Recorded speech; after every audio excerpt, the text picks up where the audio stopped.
2009 पूर्वी काय असायचं की तुमच्यासारखी अशी मीटिंग व्हायची की आपल्याला रिडेव्हलपमेंटला जायचं आहे का, तर 100% लोक म्हणायची हो जायचंय. कारण की आता जसं सरांनी सांगितलं की पूर्वी मुंबईला सुरुवात झाली रिडेव्हलपमेंटची, कारण की डेव्हलप अगोदर मुंबई झाली. मग जायचंय म्हणायचे, 100% कन्सेंट मिळायचा. 15 दिवसानंतर मीटिंग व्हायची की हो कसं जायचं. मग त्यावेळेस म्हणायचे, हे म्हणायचे मी माझा डेव्हलपर आणतो, हे म्हणायचे मी माझा आणतो, हे म्हणायचे तुम्ही कशाला आणता, मीच डेव्हलप करतो. झालं म्हणजे 15 दिवसापूर्वीचे 100% कन्सेंट होतं. 15 दिवसानंतर 4 दिशेला 4 तोंड झाली, डिस्प्यूट वाढले.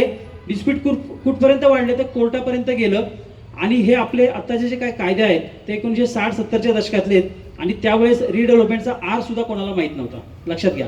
त्यामुळे रिडेव्हलपमेंट कशी करायची असं कुठेही याचा GR किंवा गाईडलाईन्स किंवा काहीच नव्हतं. मग हे महाराष्ट्र शासनाने, कोर्टाने महाराष्ट्र शासनाला सांगितलं की तुम्ही याच्यावरती GR आणा, गाईडलाईन्स आणा. मग 2009ला जो GR आणला त्याला आपण म्हणतो section 79A of MCS act 1960. आणि तो आपल्याला तंतोतंत फॉलो करायचा असतो. आता त्याच्या डिटेलमध्ये मी जात नाही, पण त्याची सुरुवात अशी 150 लोकांनी रिक्वेशन द्यायची. मग सोसायटी त्यांची committee special general body meeting call करतात, त्याला 2/3 मेजॉरिटी 51% लोकांचा कन्सेंट. हे असं आम्ही असं समजतो की तुमचं झाले असेल. आता आपण PMC निवडीपर्यंत आलेलो आहोत. ह्या सगळ्या प्रक्रिया राबवून मग आपल्याला आता तुम्ही 3 PMC पर्यंत आलेला आहात. 3 PMC मध्ये आपल्याला आता 1 PMC तुम्हाला शॉर्टलिस्टेड करायची आहे आणि त्यानंतरचा हा सगळा पुढचा प्रवास आहे. रिडेव्हलपमेंट वाटतं तेवढं सोपं नाही. अगदी लोखंडाचे चणे चावल्यासारखे आहेत. त्याच्यापेक्षाही वेगळी उपमा असेल तर तुम्ही सांगा, कारण की वाटतं तेवढा सोपा विषय नाही. आपण पाहतो 20 बिल्डिंग्स समजा चालू आहेत रिडेव्हलपमेंटच्या, त्यापैकी 16 सुस्थितीत आहेत. 4 प्रोजेक्ट रखडलेले आहेत. आपलं लक्ष त्या 4 कडे जातं, 16 कडे जात नाही. बरोबर आहे, 4 कडे जाणार, कारण की आपल्याला 4 मध्ये 5 व्हायचं नाहीये, आपल्याला 16 मध्ये 17 व्हायचंय. मग त्याच्यासाठी काय गरज आहे, तर तुम्ही जर त्याचं अनालिसिस केलं तर तुम्हाला कळेल 4 ज्या स्कीम चालू आहेत त्यामध्ये कुठल्याही प्रकारची प्रोसेस फॉलो केलेली नाहीये. ना गव्हर्नमेंटचा GR फॉलो केलाय, कुठेही वाटेल तिथं सहाय्य केल्यात आणि ते प्रोजेक्ट फसलेले आहेत. म्हणून आपल्याला ह्या सगळ्या गोष्टीची काळजी घ्यायची आणि त्याच्यासाठीच गव्हर्नमेंटने हा GR आणलाय. कसं होतंय की आर्किटेक्ट तुमचे प्लॅन 4 वेळा बदलू शकतात, पण कायदा आपल्याला बदलता येत नाही. कायदा हा विधानसभा किंवा लोकसभाच बदलू शकते. त्यामुळे कायद्यात आपण अडकलो तर आपला प्रोजेक्ट हॅम्पर होऊ शकतो. प्लॅन मात्र तुमचे बदलू शकतात. म्हणून कायद्याला तेवढं महत्व आहे. लोकांना असं वाटतं की नाही रिडेव्हलपमेंट आर्किटेक्टचं काम आहे. नक्कीच आर्किटेक्टचं काम आहे, पण त्यावर लिगलही तेवढंच, कारण की तुमची सुरुवातच लिगल नाही होणार, लक्षात घ्या. तर त्या लिगलच्या प्रोसेसमध्ये आम्ही काय करतो, रिडेव्हलपमेंटचे एक तत्व आहे, लक्षात घ्या. रिडेव्हलपमेंट कायद्यामध्ये जरी म्हटलं की 51% लोकांच्या कन्सेंटने होतं, पण काय करायचं 49% लोकांचं काय करायचं. तर हे रिडेव्हलपमेंटची प्रोसेस ही तुमच्या ट्रस्टवरती, कमिटीवरती तुमचा ट्रस्ट आणि तुमच्यावरती कमिटीचा ट्रस्ट असणं, हाच रिडेव्हलपमेंटचा एक आपण काय म्हणतो मंत्र आहे.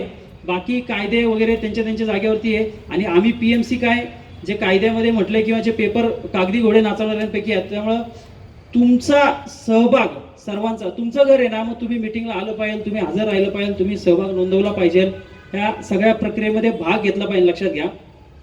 मग PMC म्हणजे काय, समजा आता उद्या असं समजा की आमची अपॉइंटमेंट झाली फॉर एक्झाम्पल, तर आमचं काम काय असणार आहे ते तुम्हाला सांगतो. सर्वात प्रथम तुमचं आणि आमचं एक सर्व्हिस ॲग्रीमेंट होतं. सर्व्हिस ॲग्रीमेंट म्हणजे काय, तर मी आता तुम्हाला इथे 10 गोष्टी बोललो आणि उद्या सांगितलं नाही मी काम चालू झालं 8च बोललो होतो, तुम्ही म्हणणार 10 नाही 12 बोलले होते. मग हे व्हायला नको, म्हणून तुमचं आणि आमचं एक सर्व्हिस ॲग्रीमेंट रायटिंगमध्ये होतं की आम्ही तुम्हाला काय काय सर्व्हिसेस देणार आहोत. त्याचं ॲग्रीमेंट होतं. प्रॉपर आमचा एक बोर्ड लागतो तुमच्या सोसायटीच्या बाहेर की ऑफिशियली प्रोजेक्ट मॅनेजमेंट कन्सल्टंटची अपॉइंटमेंट झाली आणि मग आमचं ऑफिशियली काम चालू होतं. मग ते 2 टप्प्यामध्ये होतं. एक म्हणजे तुमचं लिगल स्क्रुटनी करणे आणि दुसरं म्हणजे आर्किटेक्चर. आता आर्किटेक्चरचं काम यांनी सांगितलं, आता मी त्या डिटेलमध्ये जात नाही. लिगलमध्ये काय करतो, तर आम्ही तुमचं टायटल पहिलं चेक करतो. पहिलं तर तुमची सोसायटी आहे का, नसेल तर सोसायटी, आता तुम्हाला सांगितलं आम्ही ह्याच्यामधले मास्टरच आहोत. आणि आमची USP काय आहे, अंडर वन रूफ सर्व सर्व्हिसेस. असं नाही की 4 ठिकाणी CA एका ठिकाणी आणा, त्यानंतर ऑडिटर दुसरीकडून आणा, आर्किटेक्ट तिसरीकडून आणायचा. आमचे हे सगळे डायरेक्टर पॅनल आहे आणि अंडर वन रूफ तुम्ही आमच्या कधीही ऑफिस प्लेसला आला तर सगळे डायरेक्टर आणि सगळे प्रोफेशनल आमच्या ऑफिसला बसलेले असतात. 4 ठिकाणाहून 4 फक्त मिटिंगला आणायचे आणि परत बाहेर गेलं वेगळे, असं आम्ही करत नाही. हाच आमचा USP आहे. कारण की 4 ठिकाणी तुम्हाला जायला लागायला नको. तुम्हाला फक्त आर्किटेक्ट निवडायचा नाहीये किंवा फक्त लॉयर सिलेक्ट करायचा नाही, तुम्हाला PMC सिलेक्ट करायची, लक्षात घ्या. आणि ज्याचे अंडर वन रूफ सगळ्या सर्व्हिसेस असणारी ही आमची एकमेव कंपनी आहे मेरिट, ज्याच्यामध्ये सगळे प्रोफेशनल आम्ही डायरेक्टर म्हणून काम करतोय.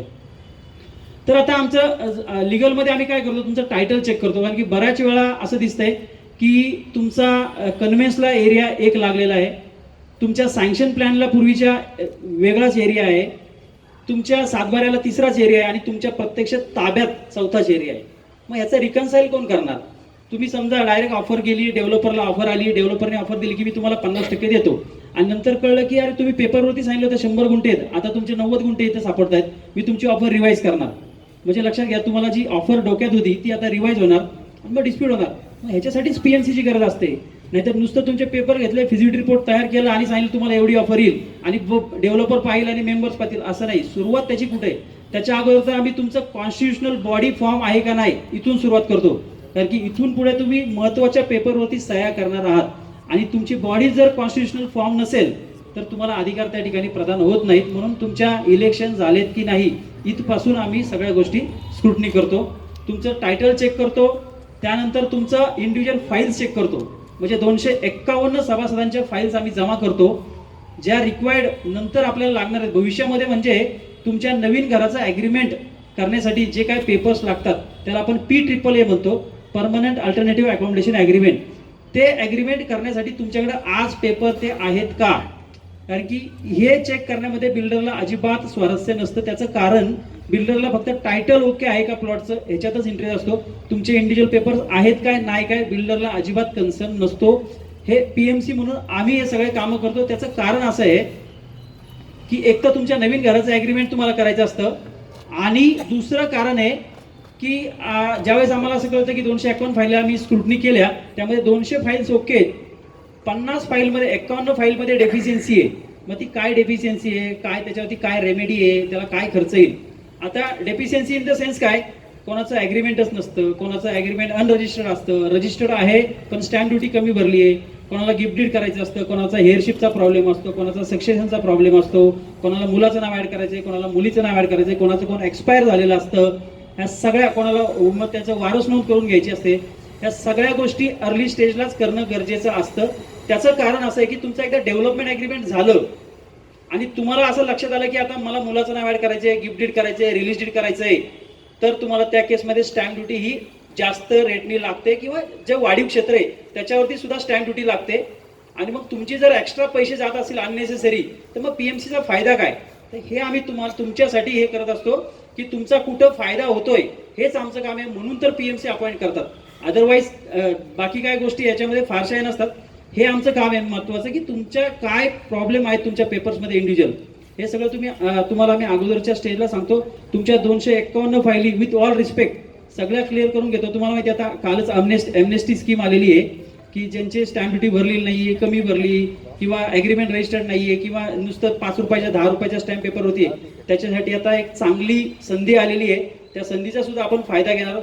अशा वेगवेगळे प्रकार तुम्हाला सांगून तुमचा फायदा कुठं होईल हे आम्ही करत असतो. मग ह्या तुमच्या लिगलच्या फायली स्क्रुटनी झाल्या की मग तुम्ही सेफ झाला पुढे ॲग्रीमेंट करण्यासाठी. आता मधला प्रवास पुढचा फिजिबिलिटी रिपोर्टचा सरांनी सांगितलेला आहे, टेंडरचा सांगितलेला आहे. आता टेंडर आल्यानंतर त्यांनी टेंडरमध्ये काय काय स्पेसिफिकेशन असलं पाहिजे हे सांगितलेलं आहे. मग ते टेंडर्स आपण काय करतो, पुढची प्रोसेस काय, लिगल प्रोसेस असते टेंडरमध्ये. आपण टेंडर कोणालाही द्यायचं का? सोम्या आला गोम्या आला हे टेंडर घेऊन जा. आपला हा जो परिसर आहे तो कमीत कमी 500-600 कोटीचा हा प्रोजेक्ट होणार आहे भविष्यामध्ये. जवळजवळ 10 ते 11 लाख स्क्वेअर फूट बांधकाम इथं होणार अपेक्षित दिसतंय. मग आपण कोणालाही देणार का हे टेंडर? तर बिलकुल नाही. तर त्याच्यासाठी आपण प्री क्वालिफिकेशन बीड हा क्रायटेरिया आपण सेट करतो सर्वात अगोदर. प्री क्वालिफिकेशन बीड म्हणजे काय? तर आपला प्रोजेक्ट हा जर 500 कोटीचा असेल तर आपण 5-25 कोटी 100 कोटीवाल्या टर्नओव्हर वाल्याला अजिबात आपण इथे एंटरटेन करत नाही डेव्हलपरला. कारण की आपल्याला हेल्दी आणि वेल्दी डेव्हलपर आपल्याला या ठिकाणी सिलेक्ट करायचा असतो. जर आपण 10-20 कोटीवाल्याला पकडला आणि ऑफर चांगली दिली त्यांनी आणि तुम्ही म्हटले नाही नाही त्याची ऑफर चांगली आहे त्याला द्या, तर तो तुम्हाला घरातून बाहेर काढेल पण परत घरात आणेल का नाही याची गॅरंटी बिलकुल नाही. लक्षात घ्या. साधं उदाहरण घ्या ना की ज्याची 20 किलो वजन वाहण्याची क्षमता आहे त्याच्या डोक्यावर तुम्ही 100 किलोचा पोतं दिल्यानंतर त्याची मान मोडणार का नाही? मग आपण त्याला काम देणार का? तर बिलकुल नाही. म्हणून आपल्याला हेल्दी आणि वेल्दी डेव्हलपर पर्सेंटेज हा क्रायटेरिया आहे, एक प्रकारचा ट्रॅप आहे. पर्सेंटेजवरती बिलकुल आपल्याला जायचं नाही. क्वालिटी आता सरांनी सांगितली की क्वालिटी मॅटर्स करते. साधं उदाहरण सांगतो तुम्हाला. पर्सेंटेजेस जर पकडायचं असेल, तुमच्याकडे समजा आपल्याकडे 10 लाख रुपये आणि आपल्याला सांगितलं इथं पतसंस्था आहे त्याच्या शेजारी नॅशनलाइज बँक, आपल्याला आता FD ठेवायची, आपण कुठे जातो? नॅशनलाइज बँकेत. त्याचं कारण आहे की पतसंस्थेमध्ये इंटरेस्ट तर गेलाच, प्रिन्सिपल पण जाईल. मग आपण एवढी जर सेफ्टी पाहतोय तर मग इथं का आपण असं पर्सेंटेज हा क्रायटेरिया सेट करायचा, पर्सेंटेज हा क्रायटेरिया कधीच सेट करायचा आहे. बाकी सगळ्या गोष्टी ज्या आहेत त्या आपण तंतोतंत फॉलो करायच्या आणि गव्हर्नमेंटलाही तसंच आहे, पारदर्शकपणे कारभार ह्याच्यासाठीच तर गव्हर्नमेंटनी तो GR बनवलेला आहे. म्हणून आपण त्याच्यासाठी क्रायटेरिया प्री क्वालिफिकेशन बीड म्हणजे काय, तर साधारण 500 कोटी अँड अबावची नेटवर्क टर्नओव्हर असलेला डेव्हलपर त्याला आपण पहिला क्रायटेरिया सेट करायचा, त्यालाच आपण टेंडर देणार. दुसरं म्हणजे त्याच्यावरती कुठल्याही प्रकारची क्रिमिनल केस नसली पाहिजे, त्या डेव्हलपरला आपण टेंडर देणार, तो एक दुसरा क्रायटेरिया सेट करणार. तिसरा म्हणजे त्याचा सिव्हिल स्कोर उत्तम असला पाहिजे. बऱ्याच वेळा डेव्हलपरला कसं पैसे असतात पण बुडवायची सवय असते, मग तसा डेव्हलपर आपण तो तिसरा क्रायटेरिया ठेवणार. चौथा म्हणजे तो सिव्हिल सेक्टर मधला असला हवे, नाही तर उगाच कपड्याचा व्यापारी आहे, ड्रायफ्रूटचा व्यापारी आहे, खूप पैसे द्या त्याला काम नाही, त्याला कन्स्ट्रक्शन डायग्नोसिस मधलं काहीतरी माहिती पाहिजे. म्हणून आपण तो क्रायटेरिया सेट करतो. आणि त्यांनी रिडेव्हलपमेंट मधलं किंवा ओपन प्लॉट, कारण की रिडेव्हलपमेंट हे आत्ता चालू झालं. आपण जर म्हटलो की ह्या एवढ्या कॅम्पसचा रिडेव्हलपमेंट केलेला प्रोजेक्ट पाहिजे तर तो मिळणं अशक्य आहे. पण हे बाकीचे क्रायटेरिया आपण सेट केले तर आपल्याला डेव्हलपर उत्तम प्रतीचा आणि बँक गॅरंटी देणारा 100% मिळू शकतो, काहीच अडचण नाही. हा क्रायटेरिया जो डेव्हलपर फुलफिल करतील त्यांनाच आपण टेंडर देतो. टेंडरची कॉस्ट आपण जी काय ती डिसाईड करतो, EMD डिसाईड करतो आणि त्यांनाच आपण ते टेंडर देतो.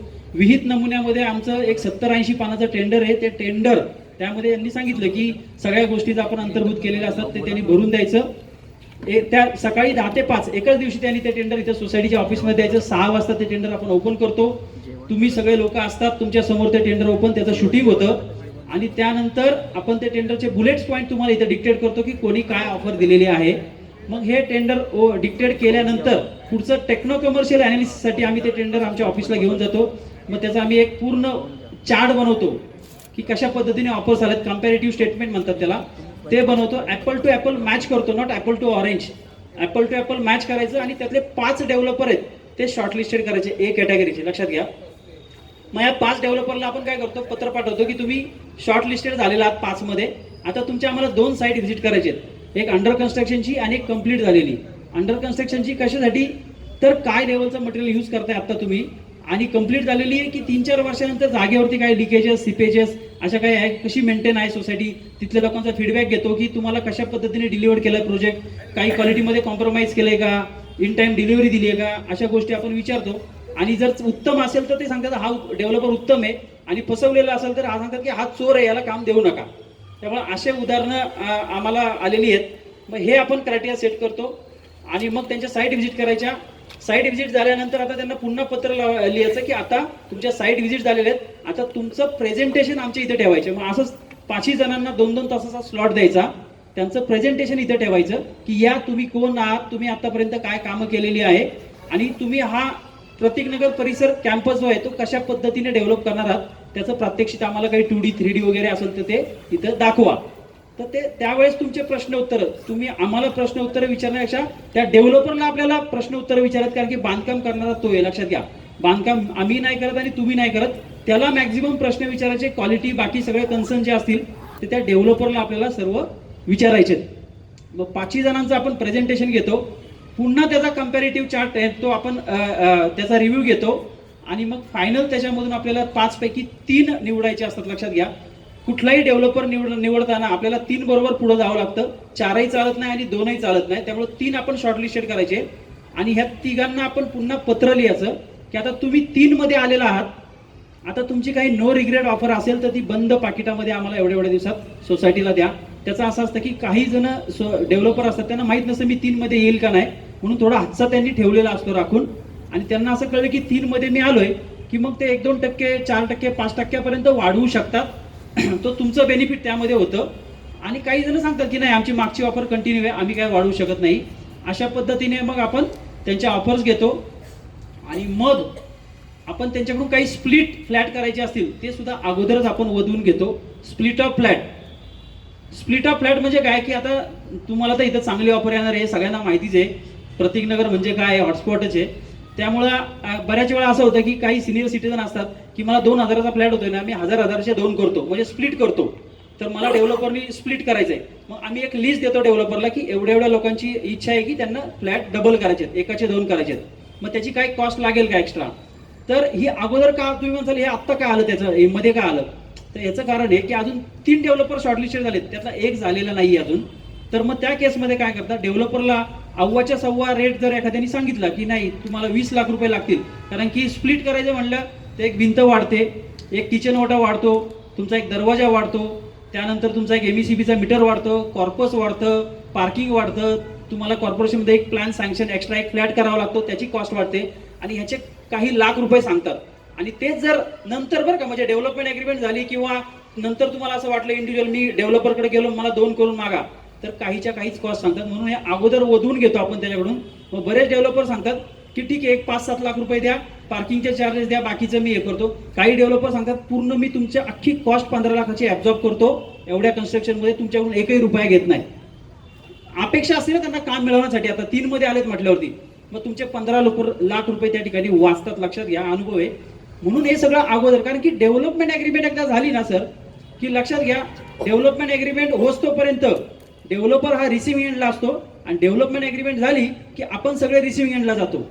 म्हणून आपल्याला या सगळ्या गोष्टी आहेत ना वधून घ्यायच्यात अगोदर, कारण की डेव्हलपमेंट ॲग्रीमेंट तुम्ही इंडिव्हिज्युअल गेले की तुम्हाला म्हणणार नाही सर एवढे द्यावेच लागतील, तुम्ही काहीच करू शकत नाही.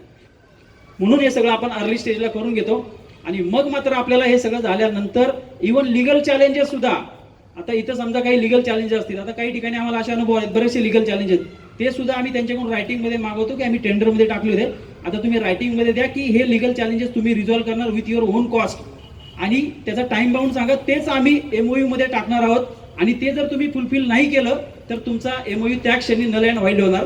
म्हणजे तुम्हाला टाइम बाउंड हा फॅक्टर सुद्धा महत्त्वाचा आहे. मग सगळे डेव्हलपर ते सांगतात की मी आहे लिगल चॅलेंजेस एवढ्या दिवसात रिझॉल्व्ह करल. मग हे झाल्यानंतर आपल्याला एक डेव्हलपर निवडायचा असतो. तो डेव्हलपर निवडण्यासाठी पुन्हा जनरल बॉडी घ्यायची. जनरल बॉड्या आपल्याला 2 वेळा कंपल्सरी घ्याव्या लागतात, एक तर हे PMC आणि हे निवडण्यासाठी आणि दुसरं म्हणजे डेव्हलपर सिलेक्ट करण्यासाठी. तेव्हा पण आपल्याला जनरल बॉडी घ्यायची, 2/3 मेजॉरिटी लागते त्या मिटिंगला सुद्धा. आणि 2/3 मेजॉरिटी होण्यासाठी आपण काय आयडिया करतो, आता बऱ्याच वेळा काय होतं की 2/3 मेजॉरिटी झाली नाही तर ती मिटिंग ॲडजॉर्न करावी लागते. मग त्यासाठी आपला नवीन प्रोव्हिजन आणि कायद्यामध्ये सेक्शन 154B मध्ये की तुम्हाला असोसिएट मेंबरची एक व्याख्या नवीन आलेली आहे की समजा सिनियर सिटीजन असतील ते मिटिंगला येऊ शकत नाही, आउट ऑफ इंडिया आहेत, आउट ऑफ पुणे, तर तो असोसिएट मेंबरशिपचा फॉर्म त्यांनी भरून दिला नातेवाईकांना, तर ते नातेवाईक त्यांचे रिलेटिव्ह मुलगा मुलगी सून नात जी डेफिनेशन दिली त्यानुसार ते इथं असोसिएट मेंबर होऊ शकतात, ते मिटिंग अटेंड करू शकतात, इव्हन ते कंटेस्ट करू शकतात इलेक्शन आणि ऑफिस बिअरर सुद्धा होऊ शकतात. एवढी प्रोव्हिजन आलेली आहे. त्यामुळे ही एक्सरसाइज आपण करून घेतो आणि कोरम कंप्लीट करण्याचा प्रयत्न आपण त्या ठिकाणी करतो. हे सगळं एक्सरसाइज आम्हीच करतो. मग ती मिटिंग घ्यायची, मग त्या मिटिंगमध्ये डेप्युटी रजिस्टर आता मग असे आलेच होते, त्यांचे प्रतिनिधी येतात, त्यांच्यासमोर ती इन कॅमेरा मिटिंग होते आणि त्या मिटिंगमध्ये आतापर्यंत जो काय आपण सेक्शन 79 गव्हर्नमेंटचा GR राबवलाय तो वाचून दाखवायचा आणि बॅलेट पेपरने, म्हणजे मग तुमचं प्रत्येकाला एक आतमध्ये हॉलमध्ये आम्ही एंट्री देतो, तुमचं आधार कार्ड चेक केलं जातं, तुमच्या बोटाला इंक लावली जाते आणि तुम्ही तिथं बॅलेट पेपर मग घ्यायचा. तुम्हाला जे 3 डेव्हलपर शॉर्ट लिस्टेड केलेत त्यापैकी जो अपेक्षित डेव्हलपर आहे त्याला तुम्ही वोट करायचं, त्याच्यावरती स्टॅम्प मारायचा आणि तो त्या बॉक्स बॅलेट पेपरमध्ये टाकायचा. अशा पद्धतीने ते झाल्यानंतर 10 मिनिटं ती मिटिंग तिथं तहकूब करतो आणि ते वोटिंग काउंट करतो आणि सर्वात जास्त ज्या डेव्हलपरला मतदान होईल तो डेव्हलपर त्या ठिकाणी निवडून येतो. त्यामुळे लक्षात ठेवा लोकशाही पद्धतीने या ठिकाणी डेव्हलपर निवडणार आहे. त्यामुळे कोणाच्या मनामध्ये काही शंका असेल की कमिटी का पळते, हे का पळतात, यांचं काही वेस्टेड इंटरेस्ट आहे का किंवा यांना काय मिळणार आहे का, तर ह्या प्रोसेसमध्ये ह्या सगळ्या गोष्टीला फाटा बसतो. बिलकुल अजिबात कुठल्याही डेव्हलपर कोणालाही काही द्यायचा प्रश्नच येत नाही. त्याचं कारण हे समजा कोणाचा डेव्हलपर निवडून आलाच आणि ते जर त्यांच्याकडे गेले की बाबा तुम्ही निवडून आले मला काहीतरी द्या, तो त्यांना रामराम करील, साहेब मी तर पहिलं मला फिल्टर लावले तुम्ही बरेचसे, त्यात मी क्वालिफाय झालो, माझा टर्नओव्हर होता, माझं सगळं रेप्युटेशन होतं, त्यामुळे मी पहिलं क्वालिफाय झालो, मी कॉम्पिटेटिव्ह बिड्स भरून दिल्या, त्यानंतर नो रिग्रेट ऑफर दिली, माझं प्रेझेंटेशन ऐकलं, माझ्या साईड बघितल्या आणि 251 लोकांनी मला निवडून दिलं. त्यावेळेस मी निवडून आले. तुम्ही माझ्यासाठी काय केलं? तुम्ही माझी डायरेक्ट ऑफर आणली असेल, म्हणले असते ए डेव्हलपर याला आपण चांगलं काम करतो याला निवडून द्या, 251 लोक म्हटले असते हो हो द्या, तर मी तुम्हाला काहीतरी दिलं असतं त्या केसमध्ये. आणि त्या केसमध्ये मग मी तुम्हाला बफरमध्ये ठेवला असता. म्हणजे जर 50% ऑफर येणार असेल तर मी सोसायटीला 40% ऑफर दिली असते, 10% तुमच्यासाठी ठेवले असते. त्यामुळे ही आयडियली प्रोसेस आहे आणि हीच गव्हर्नमेंटला अभिप्रेत आहे. हीच प्रोसेस आपल्याला राबवायची या ठिकाणी. त्या असं केल्यानंतर कुठलाही कोणाचाही वेस्टेड इंटरेस्ट कुठेही फुलफिल केला जात नाही. हीच गव्हर्नमेंटला आयडियली अभिप्रेत प्रोसिजर आहे. अशा पद्धतीने आपण डेव्हलपर या ठिकाणी अपॉइंट करतो डेव्हलपर कसं असतं, मेजॉरिटी आणि ऑथॉरिटी याच्यामध्ये फरक आहे, लक्षात घ्या. ऑथॉरिटी जरी एक कमिटी असली तरी मेजॉरिटी तुम्ही आहात.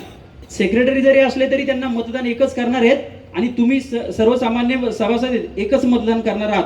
त्यामुळे तुम्ही 251 काय ठरवतात त्याच्यावरती अवलंबून असतं, ऑथॉरिटीवरती काहीही अवलंबून नाही. त्यामुळे मेजॉरिटी आणि ऑथॉरिटीमध्ये हा फरक आहे, हे तुम्ही लक्षात घ्या. मग हे झाल्यानंतर पुढचा महत्वाचा टप्पा म्हणजे डेव्हलपर बरोबर करायचे असते करारनामे. म्हणजे कुठला, जोपर्यंत डेव्हलपर एमओयू करत नाही कामाला हात लावत नाही. डेव्हलपर बरोबर आपल्याला एमओयू आणि त्यानंतर डेव्हलपमेंट ॲग्रीमेंट करायची असते. परंतु डेव्हलपमेंट ॲग्रीमेंट आपण तोपर्यंत साईन करत नाही जोपर्यंत आपले प्लॅन फ्रीज होत नाहीत. म्हणजे तुमचे 251 लोकांची घरं जोपर्यंत फ्रीज होत नाहीत तोपर्यंत आपण डेव्हलपमेंट ॲग्रीमेंटवरती साईन करायची नाही. मगाही सांगितल्याप्रमाणे एकदा तुम्ही साईन केली की तो राजा झाला. म्हणून आपल्याला आमचे 251 घरांची अलोकेशन बाकी सगळ्या गोष्टी कन्फर्म झाल्यानंतरच आपण त्या डेव्हलपमेंट ॲग्रीमेंटवरती सही करायची. मग त्या डेव्हलपमेंट ॲग्रीमेंट आणि तुमचं एमओयू याच्यामध्ये क्लॉजेस काय काय असले पाहिजेत. Agreement should be water tight. लक्षात घ्या, ॲग्रीमेंटला अनन्यसाधारण महत्व आहे. कोर्ट ऑफ लॉमध्ये हेच चॅलेंज केलं जातं. तुमचं ॲग्रीमेंट दाखवा, तुमची कुठं मिटिंग झाली होती, काय ठरलं होतं, किती लोक होते, काय चर्चा आली. कोर्टाला एवढा वेळ नाही. Show me the evidence. तुम्ही तुमचा एव्हिडन्स दाखवा आणि त्याच्यावरती चालणार. तुमच्या चर्चेला काहीच अर्थ नाहीये. मग त्यामध्ये पहिला मुद्दा येतो तो रेंटचा, प्रामुख्याने भाड्याचा. तुम्हाला जे भाडं देतो, पण डेव्हलपर सांगतो मी 30 रुपये 40 रुपये पर स्क्वेअर फूट भाडं देईल आणि एवढ्या वर्ष 3 वर्षात तुम्हाला मी पोझिशन देईन, 3 वर्ष भाडं देईल. आपण सांगतो नाही, 3 वर्ष नाही द्यायचं, टिल पोझिशन रेंट द्यायचं. लक्षात घ्या, शब्द छोटा आहे पण फार महत्वाचा आहे. Till position. 3 वर्षात पोझिशन नाही दिलं तर काय करायचं. टिल पोझिशन रेंट द्यायचं. दर 11 महिन्यानंतर 10% एस्केलेट करायचं, भाड्यामध्ये वाढ करायची. कारण की तुम्ही जिथं राहायला जाल तिथं तुमची भाडेवाढ होणार आहे आणि इथं जर आपण सायलेंट राहिलो तर तुम्हाला खिशातून ते 10% द्यावे लागतील. लक्षात घ्या. त्यामुळं तो प्रामुख्याने मुद्दा मांडायचा. 3 महिन्याचा ऍडव्हान्स रेंट द्यायचं, कारण की तुम्हाला डिपॉझिट ठेवावं लागणार आहे समोर. त्यामुळे 3 महिने ऍडव्हान्स आणि ईसीएस करायचं. ते चेक नको, तुझा चेक बाउन्स केला तर तुझ्या इथं आम्हाला जायला वेळ नाही. त्यावेळेस तुम्ही सगळं डिस्प्ले झालेला असणार आणि त्याच्याकडे जाणार. मग तो म्हणणार की आता साहेब नाही, मग नंतर सही नाहीये, साहेब उद्या या वगैरे, तसला विषय नाही. ईसीएस करायचं. हा झाला रेंटचा मुद्दा. दुसरा मुद्दा असतो कॉर्पस फंडाचा. कॉर्पस फंड म्हणजे काय की भविष्यात तुमचा जो काय मेंटेनन्स वाढणार आहे तो कमी करण्यासाठी डेव्हलपर तुम्हाला सांगतो की ऑफरमध्ये सांगतो 1 लाख रुपये पर मेंबर मी कॉर्पस फंड देईल. म्हणजे आकड्यावरती जाऊ नका, मी तुम्हाला फिगर सांगतोय. तर 1 लाख रुपये तुम्हाला मी कॉर्पस फंड देईल. आपण त्यामध्ये करेक्शन करतो. 1 लाख रुपये हे एक्झिस्टिंग मेंबर ॲज वेल एज प्रॉस्पेक्टिव्ह मेंबर द्यायचं. लक्षात घ्या, येणाऱ्या मेंबरचं कोण देणार. मग तो सांगतो ठीक आहे, माझे जसे जे विक्रीचे फ्लॅट विकले जातील तसा मी तुम्हाला कॉर्पस फंड ट्रान्सफर केल. आपण सांगतो नाही, ऍट द टाइम ऑफ पोझेशन दोन्हीचा, एक्झिस्टिंग आणि प्रॉस्पेक्टिव्हचा एक रकमी चेक द्यायचा. तू फ्लॅट 2 वर्ष विकायचा नाही तोपर्यंत आम्ही थांबू शकत नाही. तो आम्हाला एक रकमी त्या ठिकाणी कॉर्पस फंड द्यायचा. कारण की कॉर्पस फंडाच्या इंटरेस्ट मधून तुम्ही जो वाढीव मेंटेनन्स आहे तो कॉम्पेन्सेट करायचा प्रयत्न करता. तो झाला कॉर्पस फंडाचा. दुसरा बेटरमेंट चार्जेस. बेटरमेंट चार्जेस म्हणजे ते हार्डशिप स्वरूपामध्ये इनकन्व्हिनियंट चार्जेस. म्हणजे काय तर तुम्हाला असुविधा होते, तुम्ही 3 वर्ष बाहेर राहता, त्यामुळे ते तुम्हाला हार्डशिप स्वरूपामध्ये डेव्हलपर देत असतो. ते तुम्हाला वैयक्तिक मिळतात, त्याचा आणि सोसायटीचा ॲज सच काही संबंध नाही. त्यानंतर पुढचा क्लॉज आपण प्रामुख्याने सांगतो डेव्हलपरला की फुल पोटेन्शियलचा प्लॅन हा 1 स्ट्रोकमध्ये सँक्शन करायचा.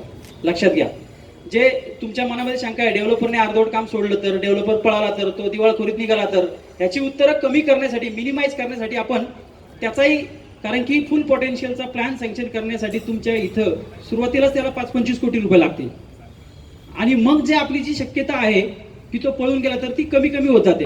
कारण की एवढे पैसे आणि डेव्हलपर हे करायला मागत नाहीत फुल पोटेन्शियलला. ते साधारण 1.1चा जो असतो प्लॅन सँक्शन, जो फुकटचा असतो, त्याला कॉर्पोरेशनमध्ये काही भरावं लागत नाही चलन, त्याचा सँक्शन करतो. तुम्हाला सांगतो तुम्ही करा घरं खाली, झाला तुमचा प्लॅन सँक्शन.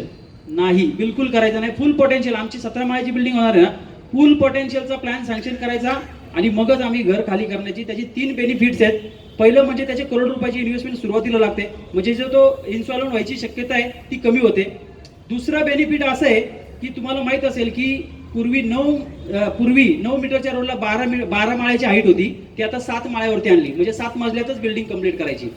मग ज्या डेव्हलपरनी 12 मजले सँक्शन घेतले होते 1 स्ट्रोक, त्यांना हा रेट्रो इफेक्ट ऍप्लिकेबल नाही झाला. परंतु जे टप्प्याटप्प्यात ज्यांनी सँक्शन घेतलं, 3रा माळा, 4था माळा, 5वा, ते अडकले आणि आता डेव्हलपर त्यांना सांगतोय मी काहीच करू शकत नाही, मी आता तुम्हाला 7च माळ्यात बसवणार.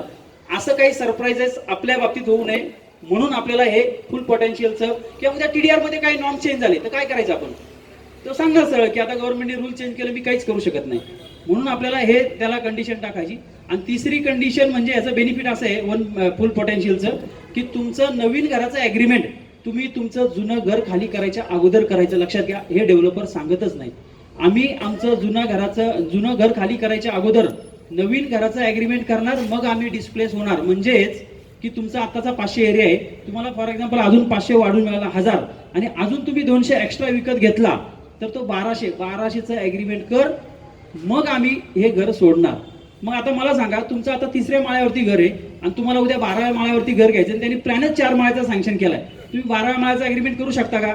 नाही करू शकत. हे तो सांगणार नाही तुम्हाला. म्हणून आपण ही कंडिशन टाकतो की फुल पोटेन्शियलचा प्लॅन जो आहे तर त्या ठिकाणी त्यांनी सँक्शन करायचं. पुढचं म्हणजे बँक गॅरंटी. कायद्यामध्ये तरतूद आहे तुमच्या कन्स्ट्रक्शन कॉस्टच्या 20% बँक गॅरंटी द्यायची. आपण ऑप्शन देतो डेव्हलपरला, 20 पेक्षा जास्त दिली तर आपल्याला काही दुःख व्हायचं कारण नाही. डेव्हलपर काय देतो त्याच्यावरती आपण कॉल घेतो, पण मिनिमम 20% बँक गॅरंटी आपण ही 100% घेतो. आणि लोक विचारतात बँक गॅरंटी देत नाहीत डेव्हलपर, मग काय करायचं? किंवा बिल्डरला एस्क्रो अकाउंट ओपन करावं लागतं, त्यात 70% अमाऊंट ठेवावी लागते वगैरे वगैरे. तुम्हाला ऍक्च्युली रेरा कार्पेट हा एक्झिस्टिंग मेंबरला ऍप्लिकेबल होतच नाहीये, त्यामुळे त्यांनी रेरामध्ये काय करायचं हा त्याचा विषय. परंतु बँक गॅरंटी आपला अधिकार आहे, कायद्यामध्ये तरतूद ती फुलफिलमेंट आपण ती करायची. रेरामध्ये काय केलंय 70% ठेवायची, ते बुकिंग आल्यानंतर 70% ठेवील ना तो. त्याला 1 लाखाचं बुकिंग आलं तर 70,000 ठेवील तो. पण त्याच्या अगोदर आपल्याला वॉटर टाईट करण्यासाठी ह्या गोष्टी करणं गरजेचं आहे. त्यामुळे बँक गॅरंटी आपल्याला ठेवायचीच आहे.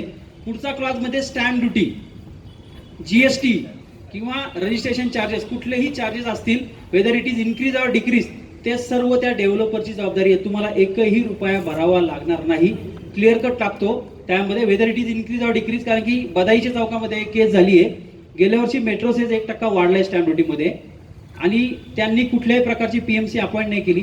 माझ्याकडे डेव्हलपमेंट ॲग्रीमेंट आणलं, मला सल्ला द्या आणि काय तुमची फी असेल तर घ्या. तर मी वाचल्यानंतर त्यात असं एक लाईन टाकली होती की 1% metro cess will be borne by individual member.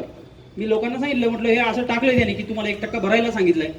मग ते म्हणले नाही तोच भरणार आहे. मग डेव्हलपरला विचारलं तर डेव्हलपरने सांगितलं की आमचं बोलणं झालं त्यावेळेस मी म्हटलं तो आत्ताचा प्रिव्हेलिंग रेट जो आहे, आत्ताचा प्रचलित रेट तो मी बिअर करणार, भविष्यात वाढला तर लोकांनी भरायचा, असं क्लिअर कट बोलणं झालं. आता प्रत्येकाला 1% ती स्टॅम्प ड्युटी त्यांना भरायला येते. आज जीएसटी 5%, उद्या तो 12% झाला तर काय, ही टांगती तलवार लोकांवरती अजून आहे.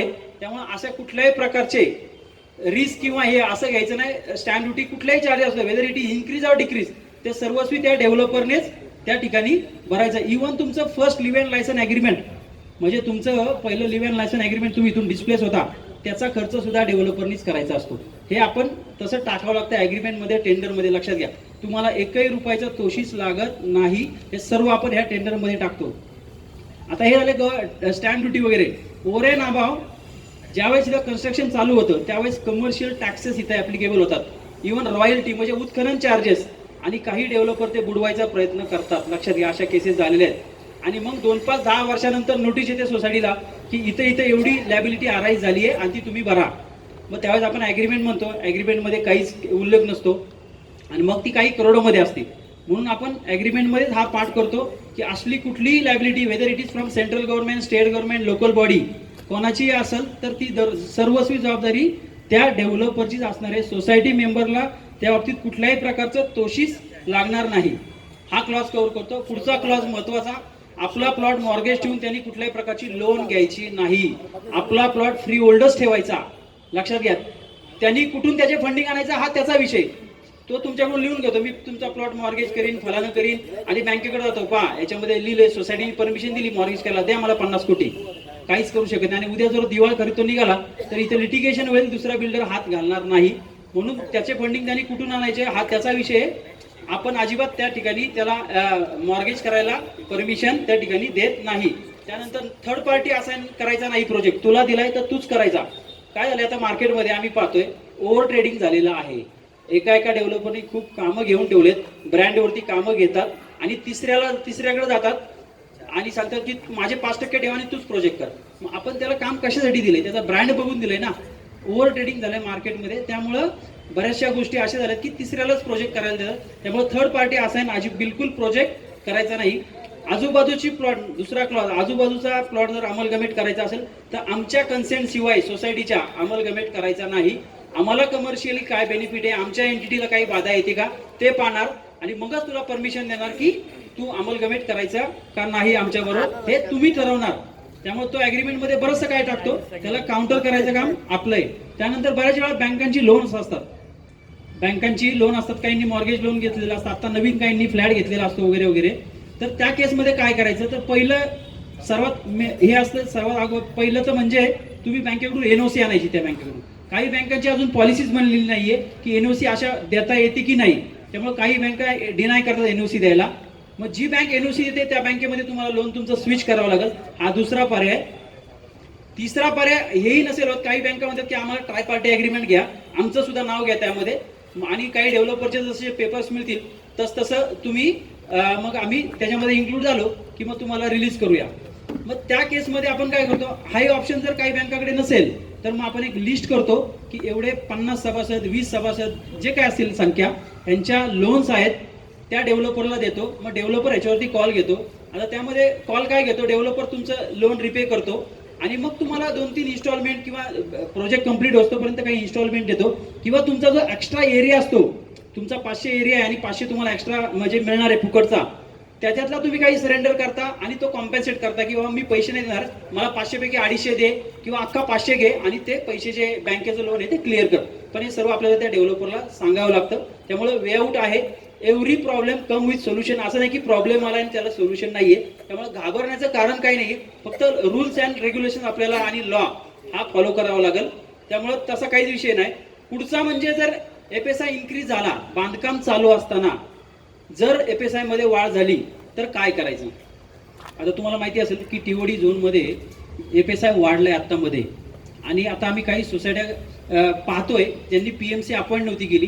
त्या ठिकाणी आता गंमत अशी झाली आहे की डेव्हलपर सांगतोय की तुम्हाला मी सांगितलंय ना 500चा फ्लॅट 700 करा देणार, त्याच्यानंतर आता एफएसआय वाढला तो माझा, तो डिस्प्यूट चालू आहे. काही सोसायटी ऐकत नाही तर डेव्हलपर सांगतात ठीक आहे आपण एक मिटिंग घेऊया, आणि मिटिंगमध्ये डेव्हलपर सांगतायत की मी कॅल्क्युलेशन करून आणलंय की हा जो 0.5 एफएसआय वाढला आहे त्याच्यामध्ये मला टीडीआर घेण्यासाठी एवढा खर्च आहे, सप्लिमेंटरी डेव्हलपमेंट अग्रीमेंट करण्यासाठी एवढा खर्च आहे, स्टॅम्प ड्युटी एवढी आहे त्याच्यावरती येते, त्यानंतर तुमचं मला ॲड्ज्युडिकेशनला एवढा खर्च येतोय, पुन्हा प्लॅन सँक्शन करायला एवढा खर्च येतोय, पुन्हा आता स्टील सिमेंट त्यावेळी वेगळे रेट होते आता वाढलेत.